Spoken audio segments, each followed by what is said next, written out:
word jihad is mentioned in the Quran about 41 times.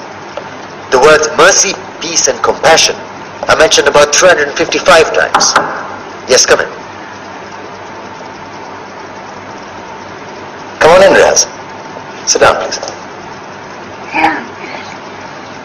Contrary to popular belief in most Western cultures, Islam is a religion that preaches peace and tolerance.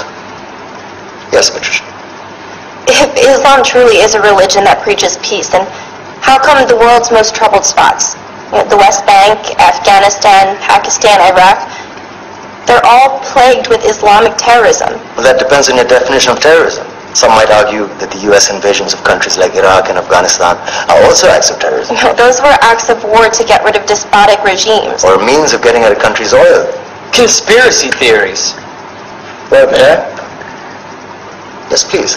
Go ahead, Riaz. Mr. Khan is right.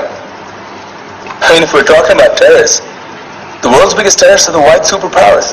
Come on now. No, really, stop and think about it. Explain 9/11. Okay.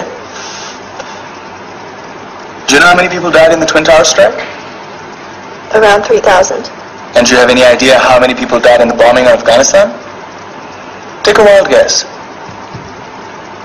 More than 15,000 people died. And that's just conservative figures. About 50,000 tons of explosives were dropped on innocent civilians. Men, women, children. Yeah, but that was because of the Taliban. Now that you brought it up, did you know that the Taliban was a creation of the CIA to fight the Russians? Whatever. They were still harboring terrorists. Yeah, right. Terrorists that were never found. Just like the weapons of mass destruction that were never found in Iraq. Do you want to get into the death toll in Iraq? 500,000 civilians and counting. And what do Britain and America say when they don't find these weapons? It's simple. They just say sorry. And still refuse to relinquish control of these countries. What are you trying to say? What I'm trying to say is that just because you're American, wear a fancy suit, and call yourself the president, doesn't make you any less of a terrorist. I'm saying that if you don't stop meddling in other people's countries, you will face a backlash. If Muslims like you feel that way, then why don't you get out of our country?